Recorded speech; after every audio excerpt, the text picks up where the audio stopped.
to be an hour of silence right now. Just before we hit record, we both said we don't have anything to talk about. Whoops. And yet here we are.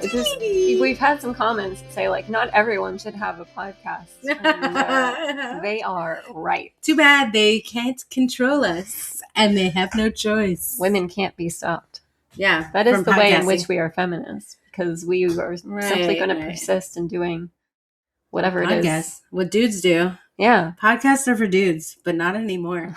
Not after these two girl bosses. So everyone who thinks I've been a bad feminist lately. Who thinks that? Oh. Did somebody say something? I mean, you know. I can't talk about it. Because you're a trad wife? Or yeah. What? Wait, but you went to Disneyland. That's a boy mom related. Yeah. Taking them to an amusement park? And I don't usually do a lot of like kid-centric things. And weirdly, we go to the playground all the time. Right. But in terms of like intense kid activities. Like marketed to kids. Right. Where it's like every man for himself, you're only focused on the people you came with. Yeah. Sort of experience. Mm-hmm. We don't do a lot of that, but we love Disneyland. I mean, I was like a little Disney adult. Oh, you were? But I was like a 22-year-old. Oh. And I feel like that tracks with everything I know about you. Yeah. Yeah. But what do you mean? The Hillary Duff love. And, right. Yeah. I was a little Disney kid. I became a Disney teen and Disney adult. But at least now I have the kids to bring to the park. Right. Is that why you had kids? To justify loving Disney? Maybe it was. Much to ponder. They love it. And we're very lucky we get to go for free. Right. You have like a special in at Disney. And we go with like beloved friends. It's a dream situation. Yeah. But what was it like? Was it a smooth day? Tell me start to finish. Well, we did okay, we're not really stroller people. Right. But at Disneyland we usually like to bring it for naps. But we just forgot it. So we just didn't. No. We didn't have the stroller. Zero nap or what happened? So it ended up being zero nap. I was advocating for renting one of those strollers. Oh yeah, and doing a little nap. But it became clear that we were going to leave on the earlier side anyway. Okay. I see. So we ended up leaving. Like we were at the car by 6:30. Well, how do you last longer than 6:30? Yeah. I mean, like that's already a big day. No, it's always a mistake when we go beyond that. Like when we're getting home from Disneyland at like 9:30, it's bad. Like I'm so tired. You're so tired. Yeah. And then I can't sleep because I'm so overstimulated. Right, yeah. Well, and aren't the kids just crazy at that point? Well, the kids, I mean, they fell asleep immediately. Like in the car. Oh, no. Before like 6:50. No, but then they just went to their beds. Like that is so we said we have to go to Disneyland every day because that was the way to get them to go to sleep. Wait, they went from sleeping in the car to sleeping in the bed? Yes, that's how tired they were. That's crazy. He's never done that. Both of them. I've never had that experience. I mean, the older child sleeps very deeply. So you just carry But he's just awkward. He's hard. I told my husband, like, you have to get him out and put him up on the bunk bed. He did it. Yeah, and then I took the younger one and put him in our bed. And I did a little transitional milky just in case, but I probably didn't even need to. He was so out. Wow. But so no nap in a way. Yeah, just outdoors all day running around. But even when he does nap at Disneyland, it's like 30 minutes to an hour, like at the most. They can't nap long in the stroller. No. But they went crazy. It was all because of there's like this area at California Adventure where you've never gone. I've never been. Where it's just like a huge playground. Oh. So it's not, because you need to do that. So you're not just standing in line or sitting on a ride. You got to run around. And so they're just going up and down, going down the slides, climbing on the ropes, going insane. So I think that is what.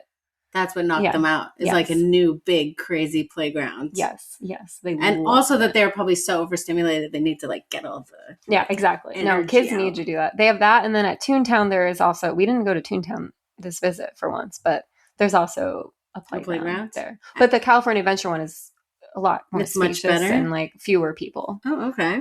And did you have any interactions with other children or parents at this? No, you never do. You just don't say anything. You're just not. Yeah, it's like you're not there to make friends. They're your competition. Like they're gonna get in line before Capitalism. you. Okay, so you don't really. I mean, did we? I mean, our kids were so. We did put them in like their red overalls. Okay, so they were on theme. Yeah, they were like getting a little more attention because everyone. I always have like a crisis when we first get to Disneyland because of the clothes people are wearing and just how I just get very depressed. I'm like hit hard by America. Oh, because they're wearing like sweatpants. And they dress like me. And just it's just like you everywhere you look.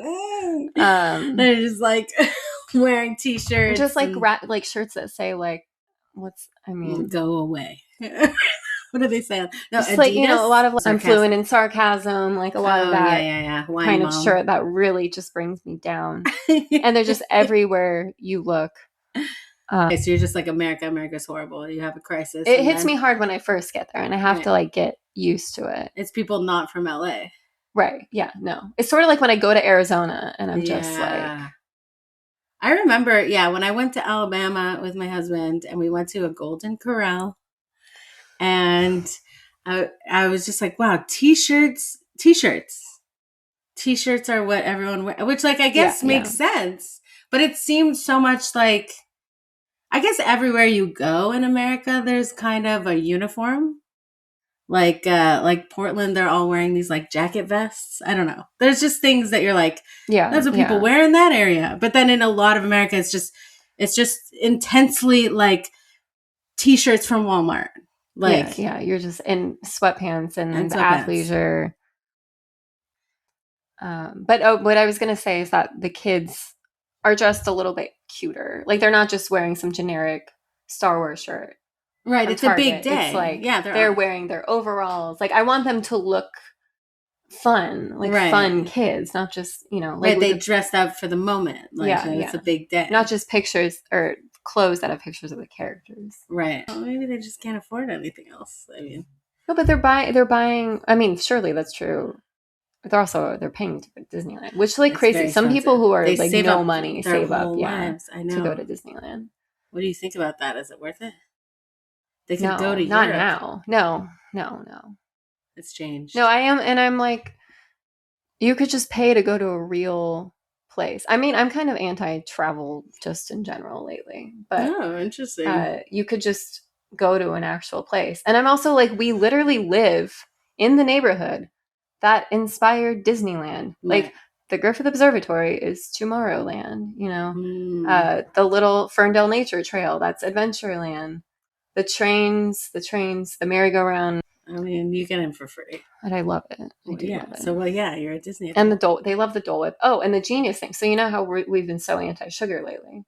Because it makes them right. It makes them psycho, yeah. Yeah, but we did Dole Whip. That was like the last thing we did in the day. What is that? And I was like, it's like frozen pineapple dessert. It's like an ice cream. It's like soft serve texture. Okay. And it's made from fruit, and but it's very sugary. Sugar. But I was like, this isn't, at the end of the day, it's not going to stop them from going to sleep. No. So it's like that all happened while they were sleeping. It's great. So that's the way to do it. Even though it did make them like beg for it all day because they knew it was coming. So that could be a little annoying. Yeah, that is. But saving it for the end was a good way to avoid any craziness. Yes. Okay. There you go. So that's a good tip. If you're going to give your kids sugar at Disneyland, wait until the end. We watched Cinderella on Sunday. I find Cinderella so beautiful. It was amazing. It's gorgeous. We're not supposed to talk about this on the podcast, but it's about my boys, my boy children watching Cinderella. I find it so beautiful. Like when she's singing and she's in all the bubbles. Like Mike was annoyed by. He was like, this was a Blu-ray version and it looked flat. The colors looked flat. Like he was very disappointed, and I thought it looked great. The deep blues. It's all about the deep blue colors. That's true. Her dress didn't seem blue enough. It looked a little white. So maybe that's what he was talking about. It's always between like blue and white and gray. Like it's like that ambiguous. Maybe it was too white. Maybe. Yeah. Oh yeah. But they loved it. They loved the little mice. It's just such a clear story, and exactly. Yeah. Simple, straightforward. Yes. Without all the, the stupid little bantery dialogue that they. Yeah, and you don't need all these add-ons to the basic story. Exactly. Like I find it gets too complicated nowadays. Oh, we read the Grimm's fairy tale version on the way to Disneyland the next day. What's the Grimm's? Something bad happens probably. They make it so... Is she trapped in a pumpkin forever? So the sisters literally cut off parts of their feet to fit in. They put the shoe on their blood-covered foot, and then they're being whisked away by the prince, and then the prince is like, your foot is covered in blood, and he turns the carriage around and is like, you're obviously not. Oh my God. You're not the girl I'm looking for. They cut their feet off. Yeah. One of them cuts their heel off, one of them cuts their toe off to fit into the slipper. And then at the end, the sisters walk alongside Cinderella when she's getting married because they still want to benefit financially. Of course. And then the birds peck their eyes out. So on both eyes. You read this to your kids? Yeah. And had any reaction or no? I don't know how much went in. He could hear because we were in the car. You were reading quietly when it was. I was reading pretty loud. I was reading as loud as I could to make sure it really got in there. And I even said, I was like, "Did you hear that part? They pecked out her eyes because they were mean." And because I want it to be clear, like bad things happen when you're not nice. Mm. Yeah, that's how they learn that from stories. That's why they got to hear the bad parts. What do you think? Well, but our society, unfortunately, does not function that way. But do you cut out the bad parts? But no. If we read these stories, if he gets scared and he's like, I don't want to see this. You know what? We tried watching Ants. Or was it Ants? No, Bug's Life. And we had to stop. Because at the beginning, the big bad insect takes a baby. He's like, what happened to the baby? And he was like crying and he was so worried about the baby. And I was like, the baby's okay. See, he gives the baby back. And I was like, maybe we're not ready for Bug's Life. Okay, wow. Because that was, I guess babies is where he draws the line, which is very cute. Don't tell him about the Amber Alerts. I won't. No, of course not. No. Don't be like me telling their kids, hey, child, a child was recently kidnapped. So what were you doing while we were at Disneyland? When was that? That was Monday. Monday? That's when you're normally desperate to see me. It was an incredible day at the playground. I'm not going to lie. Yeah. Wait, what happened? It was like very idyllic. And some people came who were like never there. And wow. Yeah, it was like perfect. Do you think it's because we weren't there? Maybe. I was like, I've never had this much fun socializing. Oh my God. I gotta know more off. So funny. Off. Yeah, I saw people. One person who didn't realize I'd moved back into town. And it was just. I just remember feeling like this was great. Like he had so much fun. I think he's also like trying to prove himself that he can like communicate with older kids when he's with them. You know, trying to keep up. He's like, here, I can close that Tupperware. They always have so many snacks. No, the snacks at the playground. It's crazy. No, it's like it's like a restaurant. Like you have to understand, it's like a lunchbox of like different tiers of squares of different types of food. Like, no, how do they even have time to make all these snacks? I don't know who's doing it. Everything. Are they? I mean, who's doing it? Like I wouldn't want to. Like, well, because we have breakfast, but then we also do second breakfast before we leave. Oh. So that they're not hungry at the park. But then when other people have snacks, all they want to do is eat their snacks. Yeah, they want the snacks. I mean, yeah, maybe it's to avoid making lunch. I just really, to me, it's so important as a mother of boys that my children run around at the playground as much as possible, that they're not just sitting underneath the playground eating snacks the whole time. They need to run around. They need to go crazy. But there's always a moment where everyone's running. But I want it to be 2 hours. I know. Yeah, my husband's better at that than me. I don't feel like chasing him around. Oh, he also, when one of the kids was sad and they were up on the play thing, he like gave him a little kiss and everybody saw. And everyone was like, oh. Yeah, it was very cute. Some people get freaked out by that. No, yeah, there's one person who keeps being like, your kid is very physical. All right. I mean, like, he knows that when someone's hurt, a kiss makes it better. I think that's why he did that, you know? Did he offer them water too? No, he didn't offer water, but sometimes he does that. You thirsty? What's wrong? Yeah. Was it halt?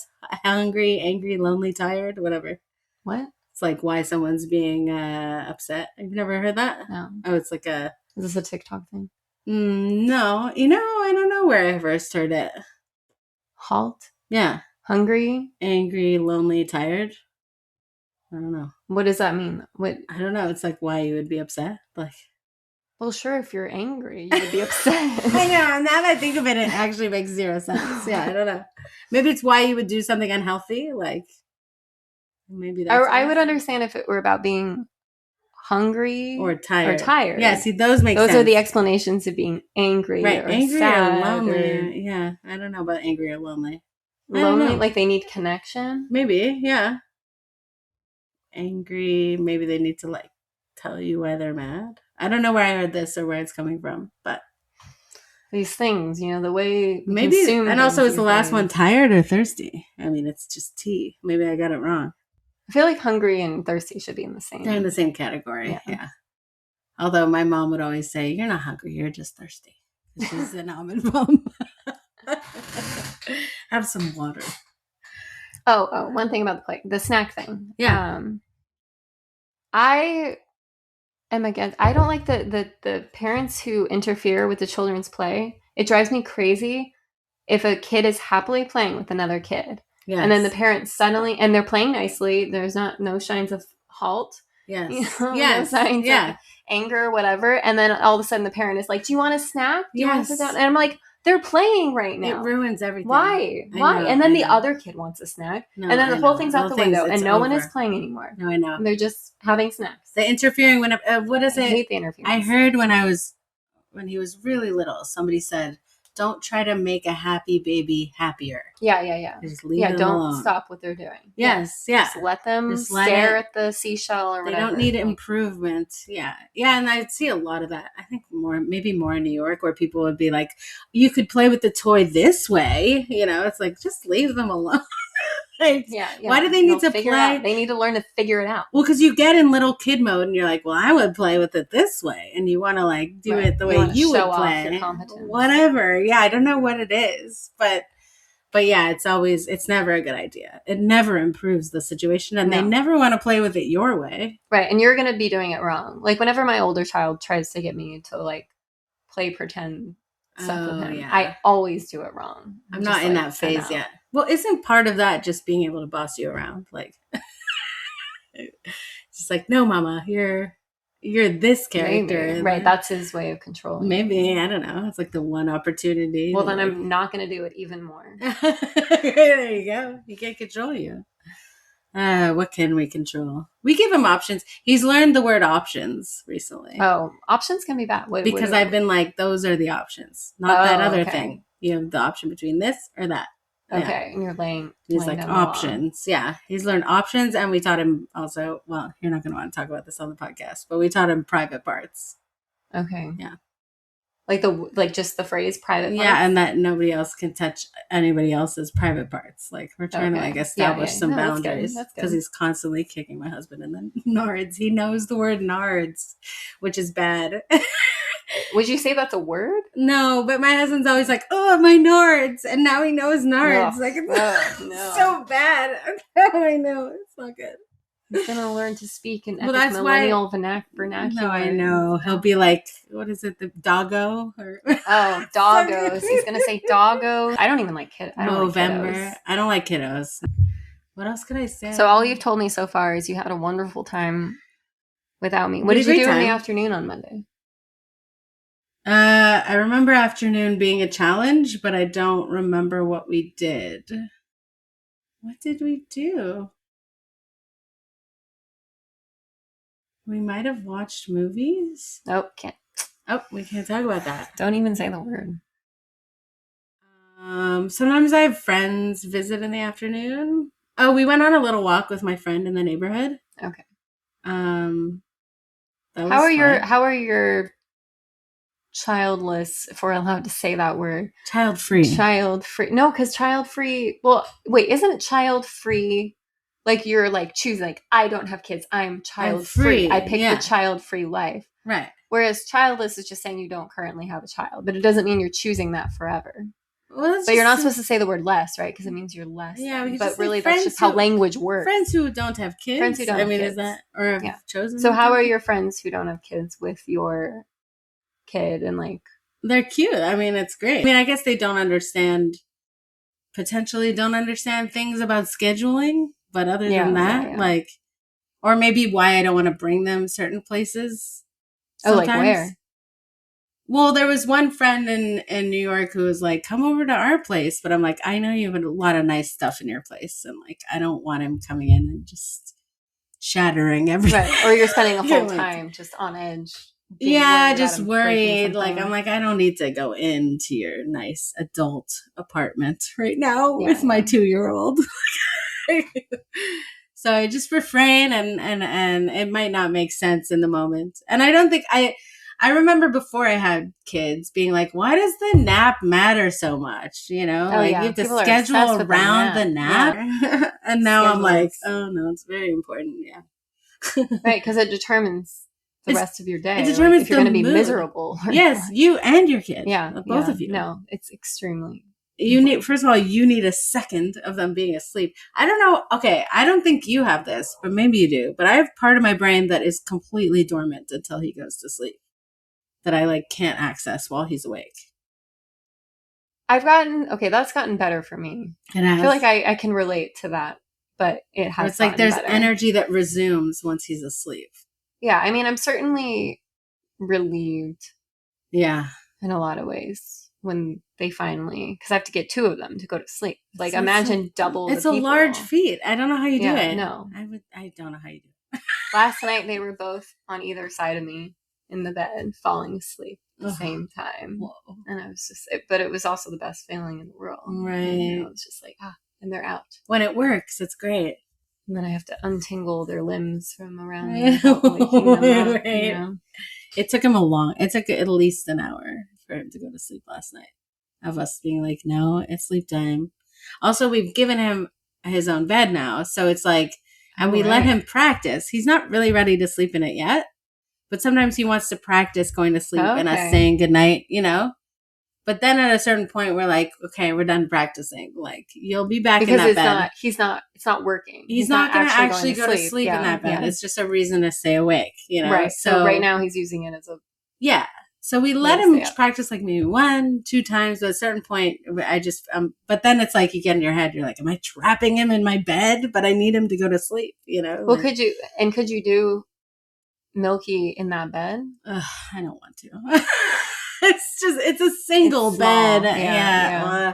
And there's like a thing to block him from falling off. So it's like not comfortable. No. Compared to the king bed. But he falls asleep with that. Like I give him Milky, but he falls asleep afterwards now. Not always. Yeah.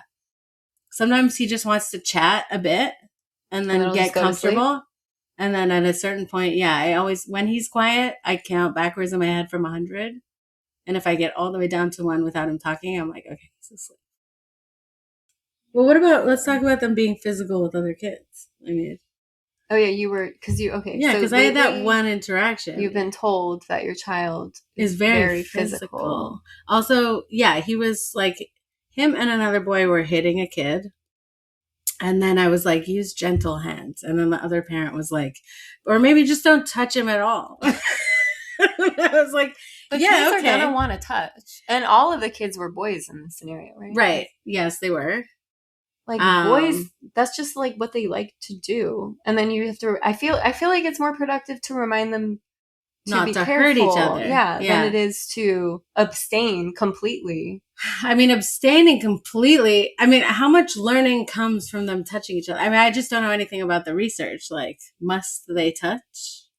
That's Probably. What they do. Yeah, they're supposed to be like wrestling. You're supposed to have like 6 brothers to wrestle with. Like that is what I think we're set up for that. But what is that training you for? Like fighting? Just because, so maybe you didn't read my Substack post about this. I didn't. I should. But boys were not meant for this world. Like the modern world. The modern, they're supposed to be like wrestling for their food and like wrestling animals to get their food, and like they need to be very like their usefulness is being strong and fast. And then what purpose does that serve now? That's why everyone puts their kids in soccer. It's all like controlled physics. Yes. Yeah, because you need to get your energy out. Right, or gymnastics. Yeah. Whatever like gets their energy out. Yeah. Gets them running and running and running. Yeah. But now, you're just supposed to sit at a desk. You go to school, you sit at a desk. Or like men like go to their job and they sit at a desk. Right. And they're not doing what their bodies are meant to do. Right. It causes a lot of problems. Yeah. Or if they're working in a factory, they're doing like the same motion over and over, which is horrible too. No. Yeah. And that's just going to mess up their body. Right. I mean, the Industrial Revolution definitely ruined a lot of it. Yeah. No, totally. Yeah. So that's why the boys are supposed to be extremely physical. And all the ADHD, all of that is because they're doing things they're not meant to do. Right. We're not supposed to be sitting all day. There. Yeah. Doing worksheets. Like, that's not what our bodies were made for. Right. But then if you listen to your body, how do you function in this world? Unless you become a professional wrestler. That might be the secret. Might be the only route for our children. I feel like my younger child. Or dancer, maybe? Yeah. Your older child could get into he's a performer. Performing. Yeah. Yeah. And the second one, maybe he could be a little more athletic. I could see him. I mean, I could see him. Yours could be a professional wrestler, like tomorrow. Okay. He runs. I mean, his father ran track apparently. So really, yeah. So he could run track maybe. I was never, obviously. I mean, I'm good at dance. I'm good at like the girly stuff, like, but not. I mean, like I played soccer, but because I think my mom just signed me up. That's what you do. You just sign your kids up for soccer. That's what everyone does. Yeah.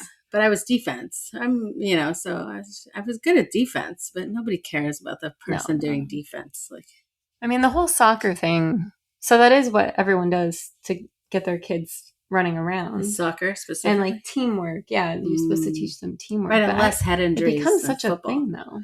Oh, the soccer thing. The clubs and then they're going to free practices and games all weekend. It gave me a complex too, because I was like, I am no match for the people that are actually athletically inclined on my team. Like, I was not a star. Like, right. I ranked myself pretty early on of like, I'm not a star at this, and I can't be. And then it was just that was it with sports for me. Like, I was like, I'm not I think good that's good to know. And then if you continue to do it, like I just kept playing sports I was bad at. And it was probably really bad for my confidence. Yeah, it was bad for my confidence. It was bad for my confidence. Yeah. And it gets in your head. Because the stars get really celebrated. The forwards get all the attention because they score the goals. But it's like, hello, I block the goals. I block the other team's goals. No, you're just as important. Like, but it's not treated that way. Yeah. And then you just feel bad all the time. Yes, feel bad. Yeah, I felt bad playing every Except for the goalie gets a little bit of attention. The halfbacks really are the ones that pay the price. Like, I don't even, you know more than I do. They have to do defense and forward, and they get no glory. Like, they have to like pass to the forwards to score, so it's just nobody cares, and they're running around the whole time. That's the position you want your kids to be in. If you want them running around the whole time, because they have to go. Which one? Halfback. Oh, because you got to do both. You got to do forward. You got to do defense. Of course, the names might be different in the I don't think States. either of them are inclined. They're good at climbing. I mean, as we've said, yeah, that's true. Thank you for constantly bringing up what good climbers my children. They're great climb. I mean, my kid's not as good at climbing. I mean, he doesn't climb that spider webby thing. But I'm very life. So I think it's about being. Yeah, maybe. I think I'm also more anxious, and he knows I'd freak out. Yeah. Well, and then, like we said, my kid fell through the ropes. Oh, yeah, right. I'm just letting him get injured. Yeah. Well, but he was fine. Yeah, he was fine. So let your kids get a little bit hurt. So you're for like intense physical contact with the outside world. Well, and it should be just like unstructured. It's hard. I think you still have to guide them. Yeah. And tell them what's okay. I mean, if he's the most of the intervention I do is when he's trying to snatch a toy from someone else, which he does a lot. Yeah. And then I have to give it back because I'm like, we don't just snatch the toy. And let us say in unison, stop bringing toys to the playground, Paige. And I'm just kidding. Oh, the walkie-talkies. One incident of walkie-talkie. One time, yeah. No, it's really no fun for anyone. The scooters Oh God, I hate the scooters. Bubble machines. It's like I'm on the fence. If a parent fence. is controlling the machine, the bubble machine, and they're strict about it, they're just Yes. like, I'm holding this, hold you it. enjoy that, you go pop the bubbles. Yes. Yeah, I think that's But then eventually everyone takes turns with the machine. Yeah, that's why you gotta hold on to the bubble machine. Yeah. Then it can be okay. And it's very cute. It like is I cute. have a lot of pictures of the kids in the bubbles. It's very sweet. Well, and stickers sometimes are okay. So yeah, it hasn't really been a problem when I No, because everybody gets a sticker and it's fine. Yeah. I think those are okay. And then that's it. Yeah, okay. Listen, we have very specific guidelines that must be followed. They mess the boy moms. Well, release the boy moms like never do this, only do this, I guess, at some point. But so I intervene with toys, and then I intervene obviously if it's like hitting someone, or like pushing someone out of the way to do something. I'll stop him and say, "Wait, your turn." And then that's it. Otherwise, I don't really. Like if he's being gentle there was sometimes when he gives hugs, like he'll give one hug, kid seems okay. But if it's like more hugs, I'm like, they don't really seem like they want more hugs, and I'll stop them.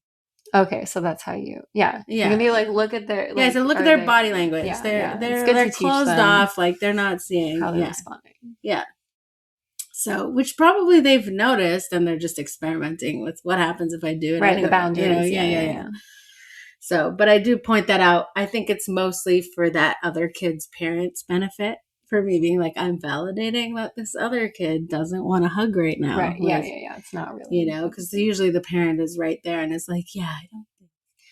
But then I don't know. Yeah. I mean, if the other parents don't communicate that they don't want your kid doing something, then there's it's this uncomfortable guessing place. Right. How do you know how they feel about it? I think that other kid looks okay with this hug. Their parent's not saying anything. Right. But deep down, the parent could be seething. Right. I feel mild tension because there's this question mark, and I'm not always great at reading other people. Sometimes I am good, and sometimes I'm bad. Like, I think, as maybe we all are, like, because sometimes I'm hyper vigilant and sometimes I'm completely tuned out to other people. So it's like, you could catch me at the wrong moments and I won't notice how someone else is feeling at all. What disorder is this?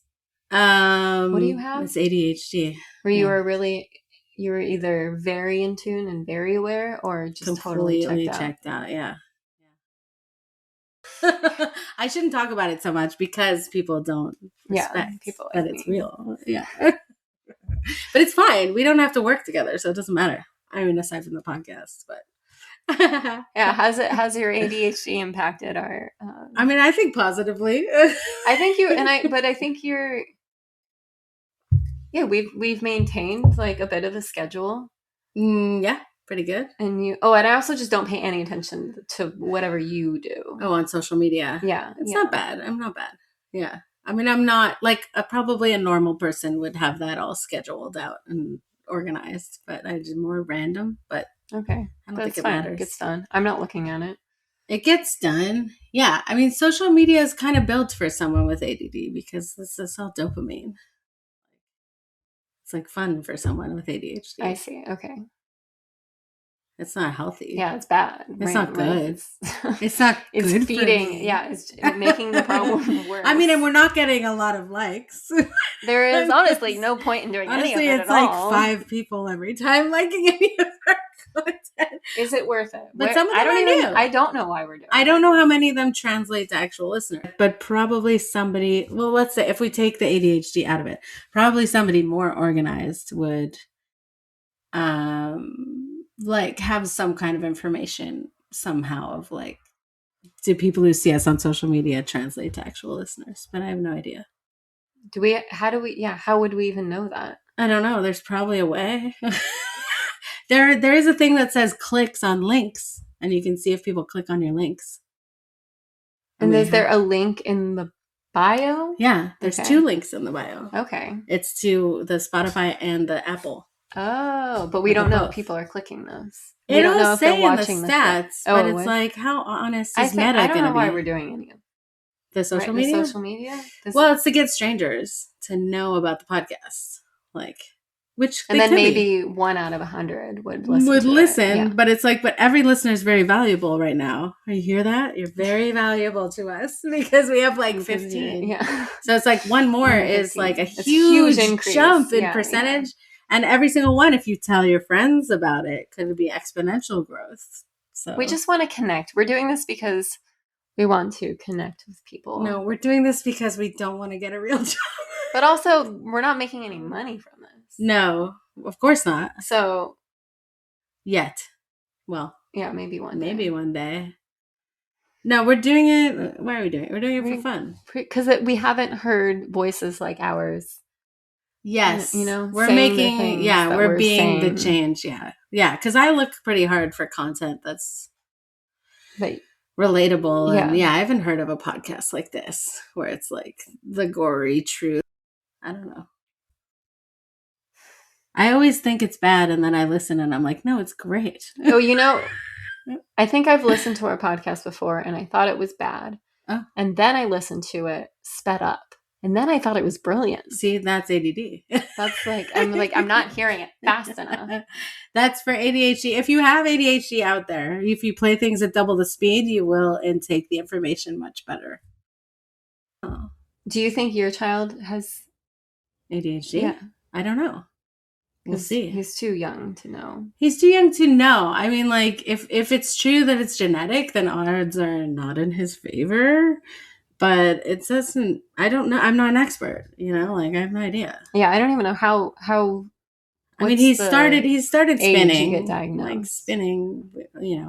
Spinning around a lot. Spinning in circles. Yeah, that's like a toddler. Yeah, he's a 2-year-old, right? Yeah, so. Do you do that? It's just normal. Do you like to spin around in circles? I used to do it a lot. But you do it still? I would.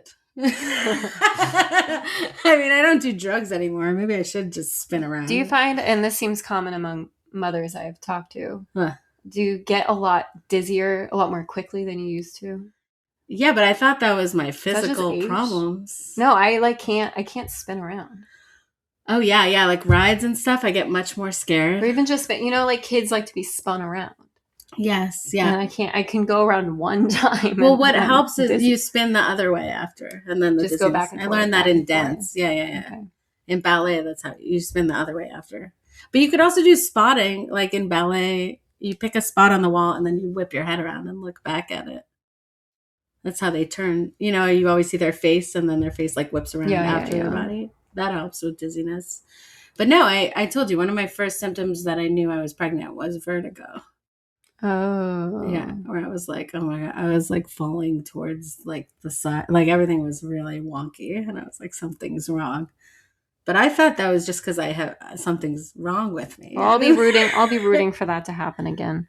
Oh boy, you and my body. My body definitely wants me to procreate again, and it's upset right now that I didn't. I'll tell you that. Yeah, that's why you feel the way you feel right now. It sucks. You're not doing what you're supposed to be doing. I'm mourning the child we didn't make. It feels horrible. It's dark. It's like it gets dark over here. Yeah, for sure. We're meant to just keep going. But is it good? Well, where do we put them? Would it be good for him? I mean, for your kid or your? Well, if we already feel overloaded with one, would it be good for us to have another one? I don't know.